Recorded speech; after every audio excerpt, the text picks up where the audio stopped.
კოსმოლოგიური სურათი იმისა თუ ვინ ვართ, საიდან მოვდივართ, როგორ აღმოჩნდით ამ ორმაგ, ანუ დუალისტურ ბოროტებას სიკეთის სამყაროში. რა არის საერთოდ ბოროტება და სიკეთე, ან ჩვენ რას ვაკეთებთ აქ, ან სად მივდივართ? ჭეშმარიტებას ნამდვილ პასუხებს ყველა ჩვენთაგანი ატარებს. მის მისაგნებად კი უпроსტად გასახსენებლად უამრავი გზა არსებობს. ის, რასაც ჩვენი თვალსაჩინო იწვდება, თუნდაც უახლესი ტელესკოპებით, მხოლოდ უმნიშვნელო ერთი ციდა ნაწილია იმ ფიზიკური სამყაროსი, რომელშიც ცხოვრობთ. თვითონ ეს ფიზიკური სამყარო კი მთლიანი, რეალური სამყაროს მხოლოდ ერთი განზომილება, მხოლოდ ერთი მცირე ნაწილია. ამ სამყაროში, რომელიც ერთი შეხედვით ქაოტურია, ყველაფერი კანონზომიერებით მიმდინარეობს. რა არის სულის ფრაგმენტაცია? ეს არის მისი დაყოფა. სული მის ინდივიდუალობას მხოლოდ მონადის ბოლო ეტაპზე ფრაგმენტაციის შემდგომ ახერხებს.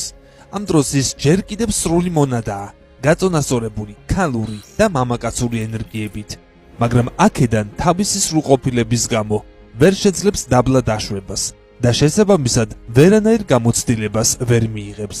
გარდა სრულყოფილებისა, ამიტომ იგი ყოფს მის დაბალანსებულ ენერგიას ქალურ და მამაკაცურ საწყისად და იწყებს პირველ და ერთადერთ რეალურ დაბადებას სამყაროში, მის მენტალურ პლანზე. იშენებს მენტალურ სხეულს. სულის ცნობიერება ერთდროულად იბადება ქალის და მამაკაცის სხეულში, სხვადასხვა ადგილას. მინუს პლუსის პრინციპით, ერთმანეთი რომ არ მიიზიდონ, მაგრამ ეს ხდება არა ჩვენთან, არამედ გაცილებით ზედა განზომილებაში.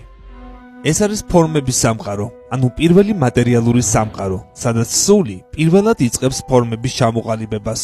მის ზემოთ მხოლოდ სუფთა ენერგია, აბსოლუტური ინტელექტი, ვიბრაცია, რომელთა აღქმაც შეუძლებელია და არანაირი ფორმები ჩვენი გაგებით არ არსებობს.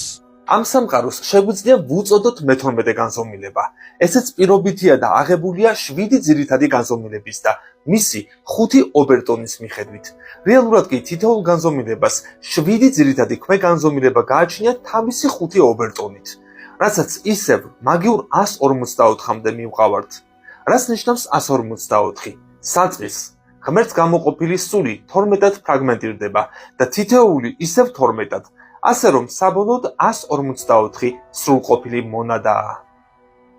მაგრამ ქვეგანზომილებებს შორის დროის ბარიერი არ არსებობს და მათი საზღვრების გადალახვა ადვილად ხდება ფიზიკურ პლანზე. როგორც პლანეტარულ, ასევე ადამიანებისათვის ეს თითქმის შეუმჩნეველია. მაგალითად, ჩვენ უკვე გავიარეთ ჩვენი განზომილების ყველა ქვეგანზომილება და დიდი კვალი არ დაუტოვებია, თუმცა ძნელი არ არის ამ ზღვრების პოვნა